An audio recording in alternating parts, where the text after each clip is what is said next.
de la Bueno, muy buenos microcirculación y la días. sepsis. Muchas gracias a la Academia Nacional de Medicina de México por su amable invitación, particularmente al doctor Germán Fajardo, su presidente, a su vicepresidente, el doctor Raúl Carrillo, y a la doctora Marta Márquez por esta gran organización para celebrar el Día Mundial de la Sepsis que en todas las latitudes en el mundo se está celebrando hoy, viernes 13 de septiembre que nos permite concentrarnos en un momento para hablar de una enfermedad tan grave, tan delicada y que cobra tantas vidas cada año como es la sepsis.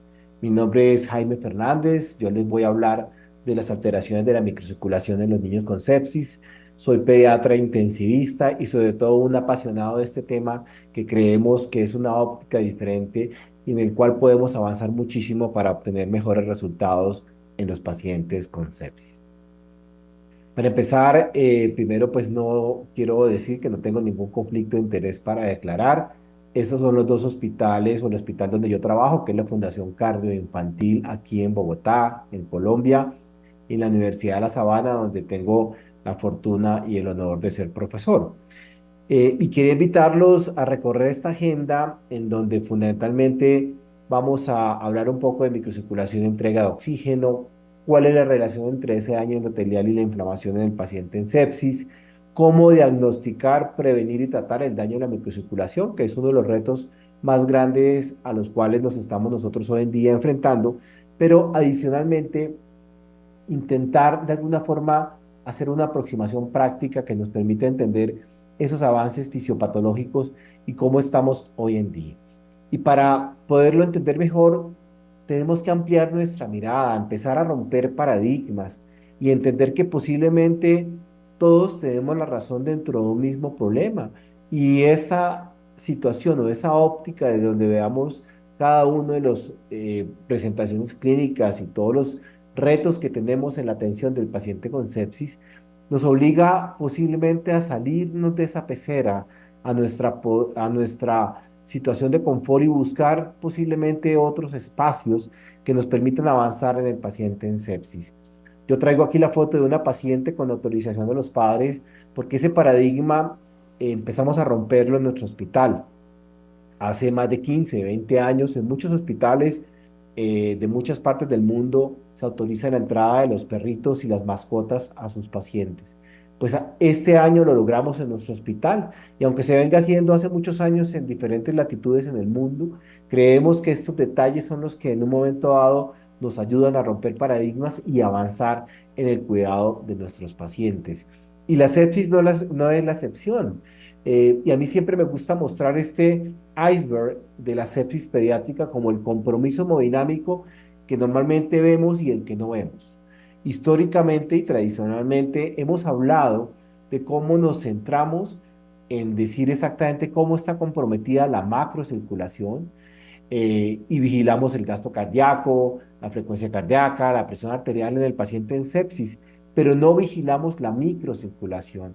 Y posiblemente evaluando algunos biomarcadores, tanto clínicos como plasmáticos, podríamos aproximarnos a ver cómo se encuentra alterada la microcirculación y empezar a cambiar un poco esta historia del paciente en sepsis, haciendo una aproximación mucho más integral. Y es que la mortalidad en sepsis temprana ocurre por disfunción cardiovascular. Y los estudios como el de Scott Wade de hace unos años lo demostró de esa manera, en donde la disfunción cardiovascular obliga a que en las primeras 48 a 72 horas estemos concentrados en estabilizar desde el punto de vista hemodinámico a nuestro paciente. Por eso las guías de Surviving Sepsis tienen su algoritmo muy claro con el paciente de acuerdo al contexto, lo mismo que las guías del SLACIT y del Consenso Latinoamericano de Sepsis. Y cuando nos vamos a exactamente, de manera literal, qué recomiendan las guías de Surviving Sepsis, ellos dicen, mire, usted tiene que estar pendiente de una buena resucitación de fluidos porque hay fuga capilar, vasodilatación y pérdida de esos líquidos. ¿Con el cual objetivo? Normalizar gasto cardíaco y perfusión tisular. Y aquí quiero que hagamos doble clic y veamos que al buscar ese objetivo de gasto cardíaco estamos buscando fundamentalmente optimizar macrocirculación. Y cuando hablamos de optimizar la perfusión tisular, fundamentalmente es de optimizar la microcirculación. Y es que la macro y la microcirculación no se pueden ver de forma independiente en el paciente en sepsis. La meta es que tengamos una buena perfusión tisular, con buena disponibilidad de oxígeno, pero eso depende al final de una buena macrocirculación y una buena microcirculación, un equilibrio, fundamentalmente porque el gasto cardíaco con su frecuencia cardíaca y volumen de eyección son fundamentales para que nosotros tengamos una buena microcirculación medida en términos de velocidad de glóbulos rojos, densidad de capilares, hematocrito capilar, para que finalmente tengamos nosotros resultados adecuados. Entonces, la microcirculación es fundamental para que la macrocirculación y toda la entrega de oxígenos a los tejidos se realice. La macrocirculación, desde una aproximación un poco mecanicista, si quisiéramos decirlo, reduccionista, es un sistema de distribución de sangre que empieza desde el corazón, los grandes vasos, hasta que llega a las arteriolas, que pueden llegar a ser el 60% de esa estructura vascular. Y finalmente llegamos a la microcirculación, que hoy en día estamos posiblemente convencidos que son todos esos vasos sanguíneos menores a 100 o a 150 micras. Y aquí lo importante es entender que el último vaso sanguíneo al cual llegamos se llama el capilar. Y un capilar, por definición, tiene tres características. Es un vaso sanguíneo de menos de 10 micras, hay una sola hilera de glóbulos rojos y adicionalmente no tiene capa de músculo liso. Y hay una sola hilera de glóbulos rojos porque el tamaño promedio de un glóbulo rojo es cerca a 8 micras. Entonces, eso le permite tener una distribución espacial para optimizar la entrega de oxígeno a los tejidos. Y es que esa entrega de oxígeno a los tejidos depende de dos grandes principios: el principio de convección y el principio de difusión.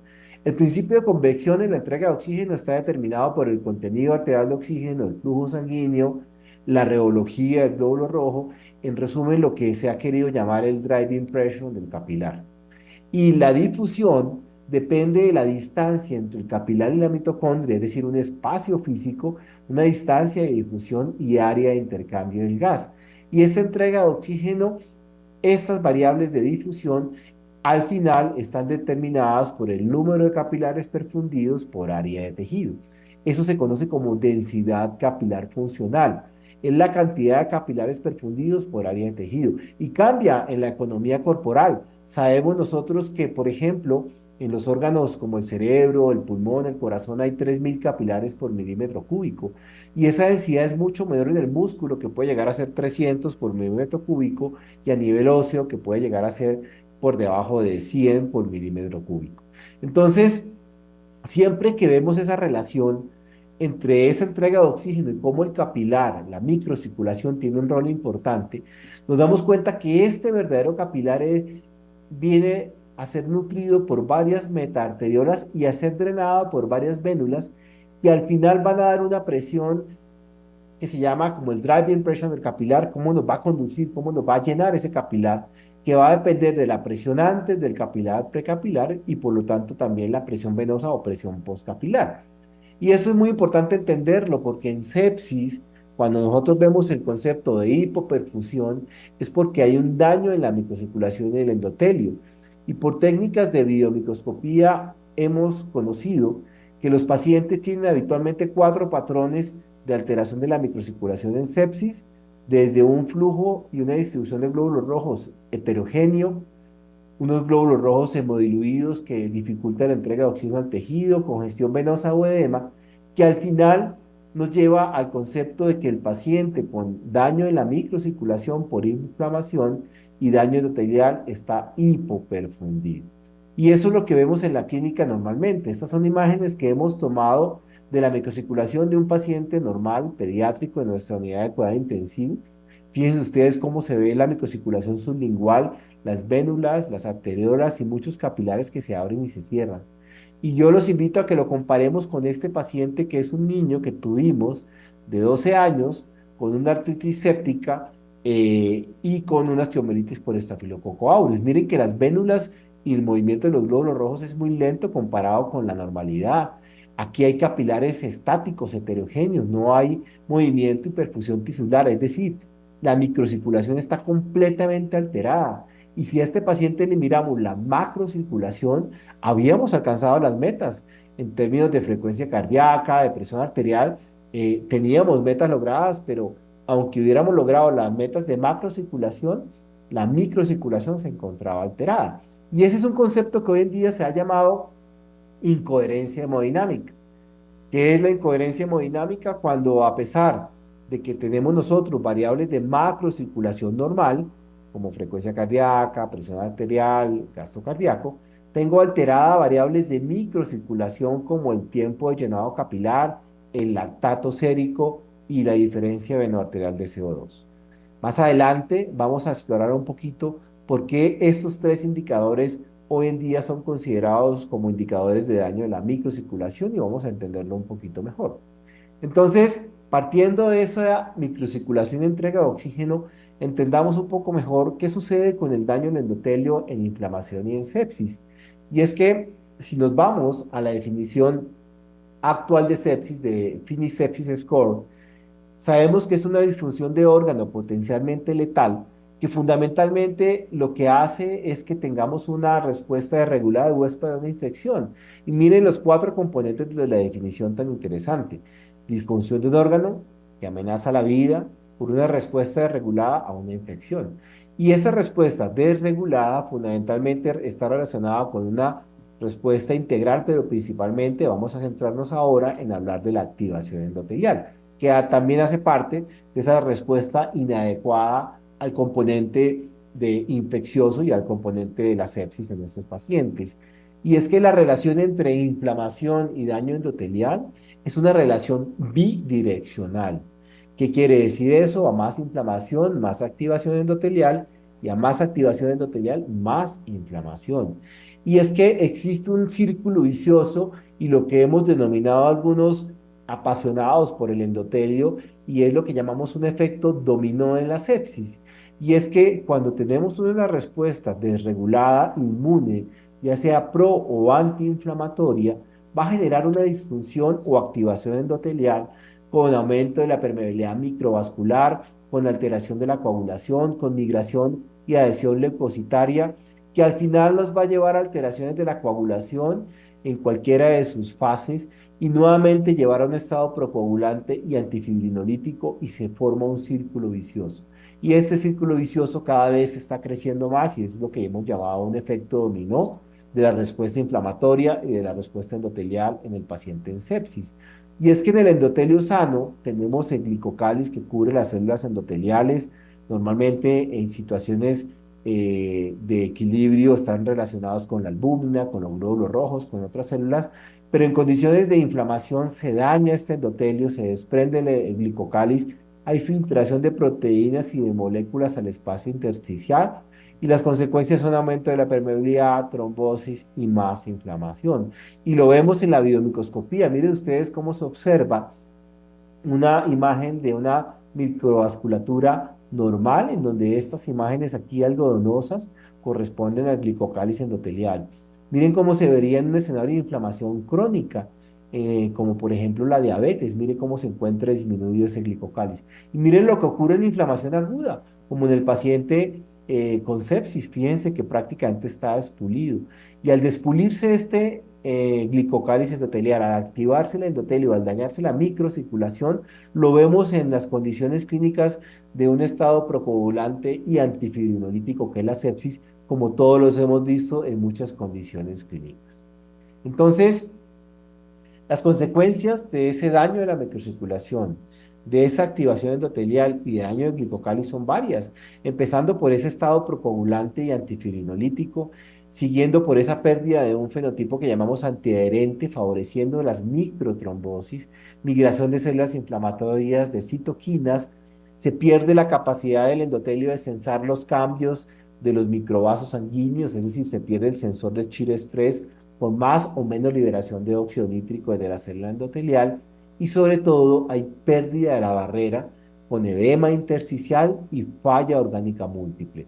Y esta falla orgánica múltiple, ¿por qué ocurre? Porque hay edema en el intersticio, migran células y líquido al espacio intersticial.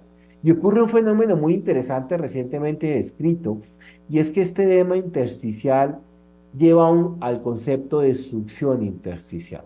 ¿Qué significa esto?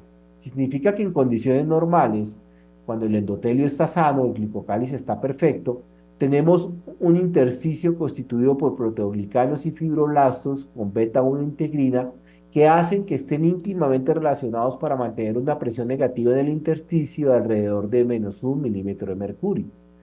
En condiciones de inflamación, como la sepsis, se separan las células endoteliales, migran líquido al espacio intersticial y por las citoquinas inflamatorias se daña esta unión entre el fibroblasto y las fibras de colágeno, haciendo que se acumule más y más y más líquido, llevando a presiones intersticiales que pueden llegar a ser hasta de -100 milímetros de mercurio.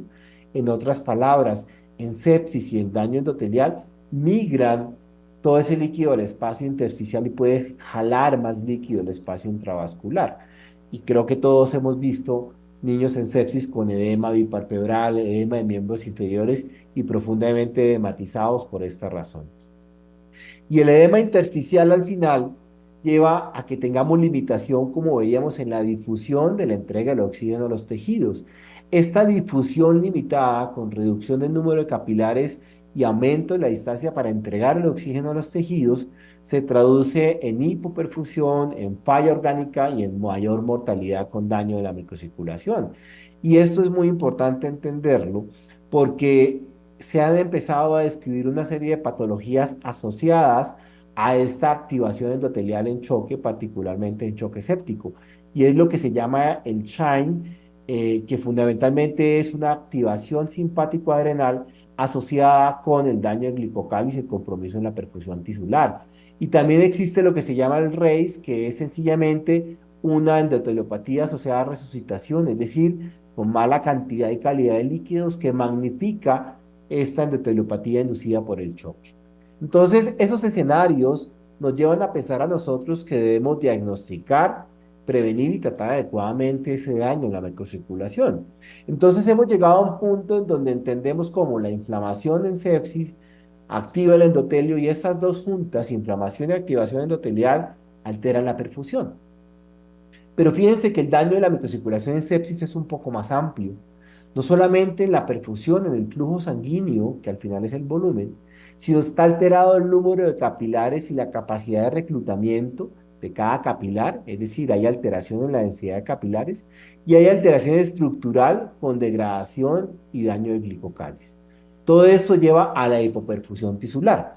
Entonces, el concepto que vamos a empezar a manejar ahora es que el daño de la microcirculación en sepsis no solamente es hipoperfusión, sino esa hipoperfusión explica alteración del flujo, de la densidad de capilares y de la estructura, que sería el hipocálice, que al final llevan a pobre entrega de oxígeno tisular. Y en ese orden de ideas tendríamos biomarcadores clínicos y biomarcadores plasmáticos que pueden ayudarnos a evaluar la perfusión tisular en términos de difusión y convección, pueden ayudarnos a ver la inflamación de la microcirculación, de los trastornos de coagulación asociados a daño endotelial y de la permeabilidad vascular. Unos biomarcadores que pueden ser muy generales y otros que pueden ser un poco más específicos. Por ejemplo, la alteración de la perfusión siempre, el tiempo de llenado capilar, el lactato y la diferencia venoarterial de CO2 pueden de manera general indicar que está dañada la microcirculación y la perfusión tisular. De manera específica podríamos ver la biomicroscopía. También de inflamación, la relación lactato-albúmina, los que estamos aquí en rojo, vamos a verlos en las siguientes diapositivas.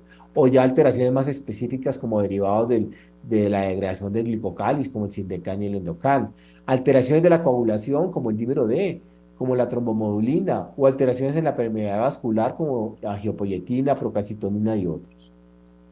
Es muy, digamos, limitado en nuestros países en América Latina poder tener biomarcadores tan específicos de daño endotelial y de glicocálice como el Sindocan, el Endocan. No tenemos posiblemente ese músculo económico para hacerlo en nuestros pacientes. Entonces hemos buscado diferentes biomarcadores clínicos y de laboratorio que estén al alcance de todos y que puedan tener una buena relación con biomarcadores más específicos como la videomicroscopía. Y el tiempo del llenado capilar es uno de ellos. El llenado capilar o el tiempo de llenado capilar es una expresión del daño de la microcirculación. Antes interpretábamos un tiempo de llenado capilar prolongado, que es una examen clínico y una evaluación que tenemos hace muchos años, pero que debemos estandarizarlo y entenderlo mejor porque siempre lo hemos asociado como sinónimo de hipoperfusión. Pero un tiempo de llenado capilar prolongado mayor a 2 segundos, nuestro grupo de investigación recientemente ha encontrado que se asocia a 2 veces casi o casi 3 veces mayor riesgo de degradación de glicocalis. Se asocia a menor cantidad de capilares perfundidos de 4 a 6 micras, que vemos que son los capilares que llevan el oxígeno a los tejidos, y se asocian a más incoherencia hemodinámica con mayor mortalidad en los pacientes cuando está presente la incoherencia hemodinámica. Y cuando lo vemos como una herramienta de seguimiento, si nosotros logramos normalizar el tiempo de llenado capilar luego de 24 horas de atención en terapia intensiva, podemos tener una menor estancia hospitalaria en estos pacientes. Y es que el tiempo de llenado capilar, el gran problema que tiene es que tenemos que estandarizarlo y hacerlo de la misma manera para que realmente sea reproducible en los diferentes escenarios. Aquí yo les traigo la forma como se midió en una investigación muy famosa de adultos que muchos de ustedes conocen que se llama Andrómeda Shock. En Andrómeda Shock se midió estandarizado el tiempo de llenado capilar de esta manera. Si ustedes se dan cuenta, con la mano a la altura del corazón, en un ambiente térmico adecuado, se hace presión con una laminilla por 10 segundos. Usted tiene listo su cronómetro, inmediatamente pasan los 10 segundos, suelta la laminilla y va a ver cuánto tiempo se demora en recuperar el color y para inmediatamente el cronómetro. Eso es lo que se conoce como el tiempo de llenado capilar estandarizado. De esta forma, como lo hizo Andromeda Shock, lo hicimos en el trabajo que yo les mostraba en la diapositiva anterior. Y fue cuando encontramos que ese tiempo de llenado capilar prolongado se asociaba no solamente, como hasta ahora se interpreta, a hipoperfusión, sino un tiempo de llenado capilar mayor a 2 segundos es igual a un daño de la microcirculación. Otro segundo biomarcador que podemos tener en muchos hospitales, en la mayoría de los sitios, es la diferencia venoarterial de CO2. Y es que cuando hay signos de choque y acidosis láctica en escenarios con saturación venosa central mayor al 70%, una diferencia venosa y arterial de CO2 mayor a 6 milímetros de mercurio se ha interpretado como un daño y compromiso más en la microcirculación.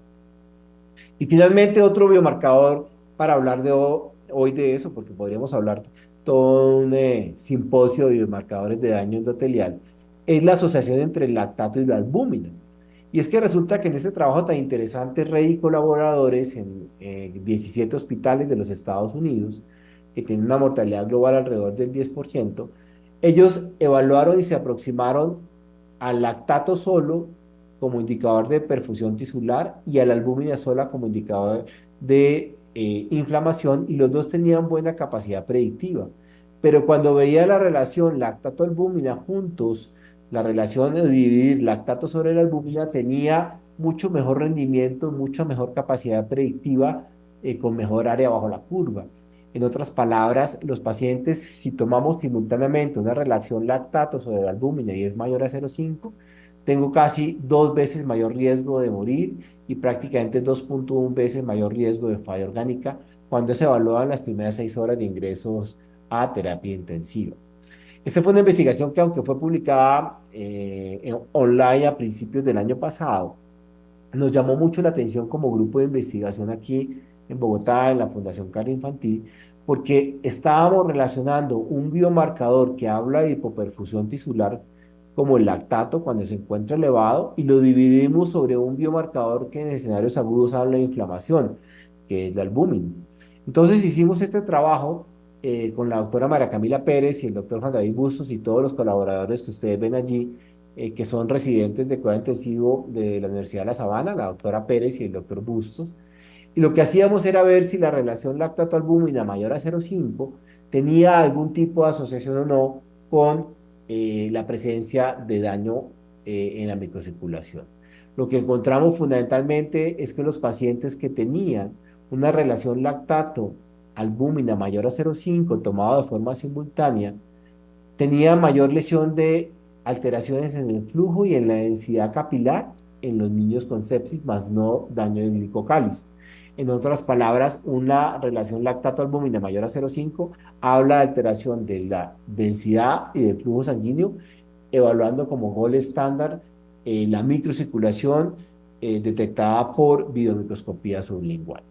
Entonces, partiendo de estos principios y entendiendo estos biomarcadores, ¿cómo podemos estabilizar la microcirculación? ¿En qué hemos avanzado? Fundamentalmente, yo creo que uno de los grandes avances es entender que en choque, ya sea séptico o de cualquier otra etiología con compromiso hemodinámico, hay que evaluar de forma integral e intervenir la macro y también la microcirculación. ¿Y cómo podríamos llegar a intervenir la microcirculación para llegar a tener una situación adecuada y estar reevaluando? Fundamentalmente, vamos a tocar dos o tres de estos aspectos, como puede ser la reanimación con bolos de fluidos, como puede ser la modulación de la producción de óxido nítrico y otros factores. Entonces, el primer punto que nos puede ayudar a proteger la microcirculación es hacer una reanimación hídrica en sepsis con cristaloides balanceados. Y muchos de ustedes conocen esta investigación de nuestro grupo del año pasado, en donde con videomicroscopía sublingual evaluábamos cuál era el comportamiento de la microcirculación en pacientes con sepsis comparado con solución salina 0,9. Miren ustedes cómo se ven aquí las vénulas, cómo se ven las arteriolas, y aquí se ve cómo se recluta más y menos un capilar. Lo que nosotros hacíamos era ver basalmente cómo se encontraba alterado el biomarcador de degradación del glicocáliz, que el videomicroscopio lo llama PBR, y vimos que los grupos que recibían lactato de Ringer tenían menos riesgo de dañar la estructura del glicocáliz comparado con la solución salina. En otras palabras, el grupo que recibía reanimación hídrica con soluciones no balanceadas, como la solución salina 0,9% en sepsis, tenía un poco más de 5 veces más riesgo de alteración y degradación del glicocálice endotelial. Entonces, esta investigación empezó a trazarnos un camino a ver otras alternativas para estabilizar la microcirculación. Y nos empezamos a encontrar que los inhibidores de la fosfodiesterasa, particularmente el milrinone, tenía estos estudios en modelos animales de choque séptico, en donde habían encontrado que luego de 6 horas de administrar milrinone, existía mejoría en la densidad de los capilares funcionales, que ya vimos que es la que le entrega el oxígeno a los tejidos, y había mejoría en la velocidad de los glóbulos rojos en el capilar. Posiblemente hay hipótesis de un efecto antiinflamatorio indirecto. Pero en resumen, el milrinone en este modelo animal mejoraba la microcirculación luego de 6 horas de ser utilizado. Y recordamos este trabajo, esta revisión sistemática y metaanálisis del grupo del doctor Werner Bruno de Carvalho en Brasil, que incluyó 41 estudios y fue publicada recientemente, en donde evaluaba el milrinone para tratar la insuficiencia circulatoria y la hipertensión pulmonar en niños y en neonatos. Ellos evaluaban los índices de resistencia vascular sistémica y el índice de resistencia vascular pulmonar en los grupos incluidos o en las investigaciones incluidas. ¿Qué fue lo interesante acá? Y es que posiblemente lo que se observó es que el milrinone mejora la función cardíaca posiblemente más por un efecto pronunciado de vasodilatador sistémico, más que un efecto inotrópico que puede ser limitado, número uno. Número dos, el efecto lucitrópico posiblemente puede ser muy pequeño. Y número tres, los efectos de la milrinona pueden ser más robustos a nivel de la vasodilatación sistémica que de la vasodilatación pulmonar. Entonces, estamos viendo cómo un inhibidor de la fosfodiesterasa, el milrinona, en esta revisión sistemática y metaanálisis, se encontró que sus efectos podían ser más mediados por mejorar o por vasodilatar un poco la circulación sistémica. Entonces, nos preguntábamos eso nosotros y hacíamos esta investigación de cuáles eran los efectos de la milrinona en la microcirculación y a nivel endotelial en pacientes con choque séptico. Fue el trabajo realizado por el doctor Mauricio Sartre, todo nuestro equipo aquí de investigación de la Fundación Cardioinfantil. Lo que encontramos nosotros es que en la línea de base de los pacientes que comparamos que recibían milrinone frente a los que no se recibían milrinone y veíamos la densidad capilar funcional, si ustedes se dan cuenta, en el grupo con milrinone luego de 6 y 24 horas, la densidad de los capilares más pequeños de 4 a 6 micras se mantenía y por el contrario tendían a mejorar, mientras que los capilares más pequeños de 4 a 6 micras en el grupo sin milrinone tendía a seguir su historia natural y a empeorar.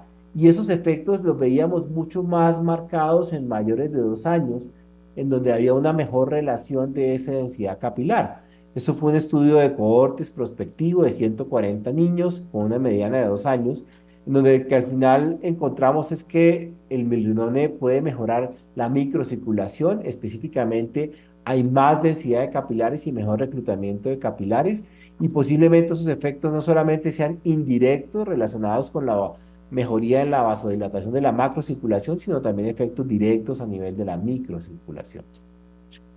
Y la tercera forma como podemos empezar a intervenir la microcirculación es corregir la hipolvominemia.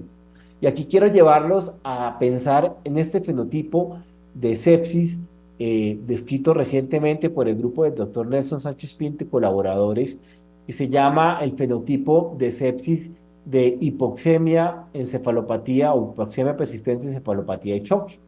En esta investigación de un poco de más de 15.000 pacientes, veían los grupos con propensity score matching que habían recibido hidrocortisona, que fue un grupo más pequeño, un poco más de 1.600 pacientes, y esos pacientes con este fenotipo tenían mejor supervivencia si recibían hidrocortisona y tenían mejor supervivencia si recibían albúmina 0.5 gramos por kilo. Entonces, la conclusión de este grupo es que los que tienen este fenotipo de hipoxemia persistente, encefalopatía y choque en un escenario de sepsis, tienen 4 veces mayor riesgo de mortalidad ajustado a covariables con comportamiento confusor, tienen mayor riesgo de falla orgánica múltiple al séptimo día, y de manera especial, estos pacientes con este fenotipo tenían más inflamación sistémica con ferritina muy elevada, coagulopatía y también hipoperfusión. Entonces, si hacemos doble clic, decimos, hombre, hipoperfusión, coagulopatía, eso es daño endotelial, daño de la microcirculación, inflamación, pues la relación es bidireccional. Entonces, la albúmina baja se ha asociado a daño de la microcirculación y del endotelio. Nuestro grupo también publicaba en Microcirculation el año pasado esta investigación en donde niños con sepsis evaluábamos la relación que existía entre los niveles de albúmina y el daño endotelial. Definitivamente, los pacientes que tenían hipoalbuminemia tenían más degradación de glicocalis, tenían posiblemente un aumento de ese mecanismo compensatorio de los capilares de 4 o 6 micros frente a los que la albúmina estaba normal, y a la vez había redistribución del flujo sanguíneo con aumento de la angiopoietina 2, que es un biomarcador de permeabilidad vascular. Cuando hacíamos el análisis multivariado controlado por covariables confusoras, lo interesante es ver cómo los pacientes que recibían corrección de la hipoalbuminemia tenían menos riesgo de tener daño de la microcirculación, y también esos pacientes posiblemente tenían menos compromiso a nivel sistémico. Entonces, corregir la hipoalbuminemia puede ser un camino más hacia estabilizar la microcirculación, y así como lo han demostrado modelos animales y en el fenotipo FENS, lo encontramos nosotros en nuestra población. Ya para finalizar, recientemente está descrito el plasma fresco y el recambio plasmático terapéutico, también conocido como plasmaféresis, sobre la microcirculación. Y es que posiblemente el plasma en los modelos de trauma y también modelos de sepsis han demostrado que puede ayudar a antagonizar muchas de estas metaloproteinasas de matriz que dañan el glicocáliz, y es una potencial terapia que tenemos que investigar y que tenemos que trabajar. Hay un modelo animal muy bonito como esto, en donde los pacientes con choque séptico que recibían plasma tenían recuperación de biomarcadores de daño en glicocalis como el ácido hialurónico y el heparansulfato.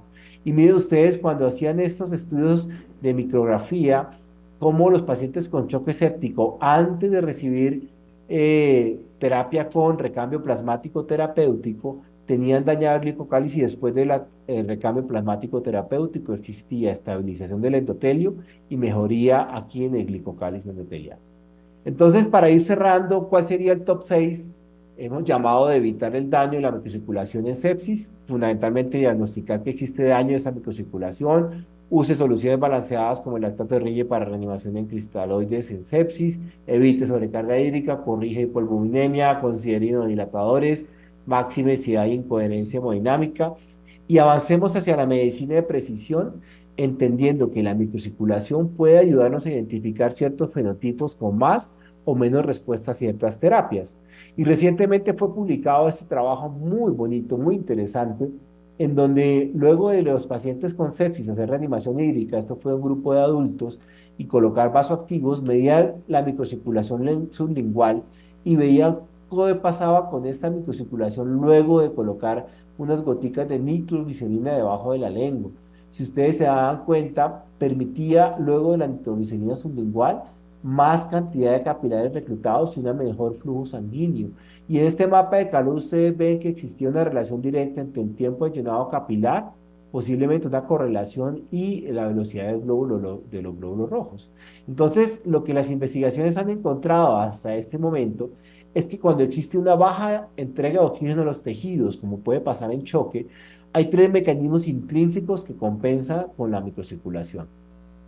Número uno, de manera inicial se reduce la densidad capilar funcional, hay disminución de la velocidad de los glóbulos rojos y heterogeneidad en los capilares.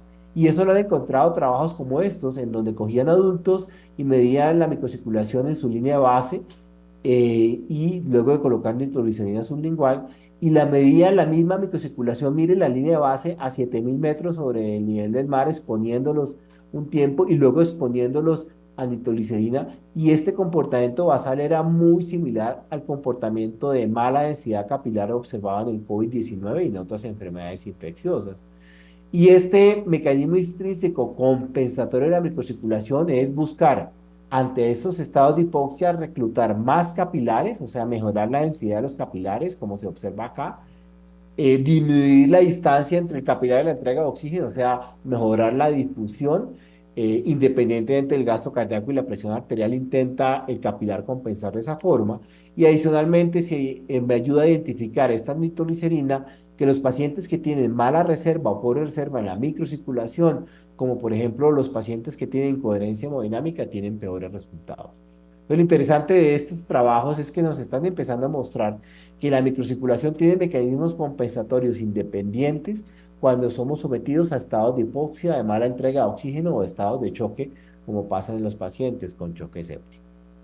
Entonces, ya para cerrar, los mensajes claves que me gustaría que recordaran es que seguir haciendo un enfoque en sepsis solamente de la macrocirculación es un enfoque y realmente algo reduccionista, mecanicista y habitualmente un compromiso tardío.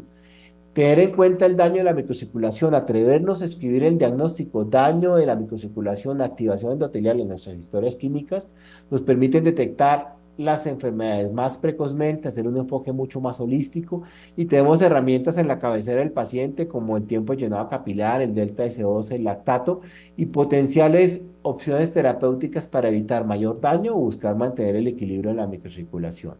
Y el futuro hacia donde debemos dirigir muchas de nuestras investigaciones es empezar a ver cómo enfocándonos en la microcirculación podemos tener resultados diferentes y poder tener más estabilidad hemodinámica. Entonces, para concluir, si quiero obtener resultados distintos, debemos hacer las cosas de manera diferente. Nuevamente, muchas gracias por la invitación. Mil excusas por no poderlos acompañar de manera presencial por razones y motivos de fuerza mayor, pero los acompaño de corazón y mil gracias por la invitación. Una buena día.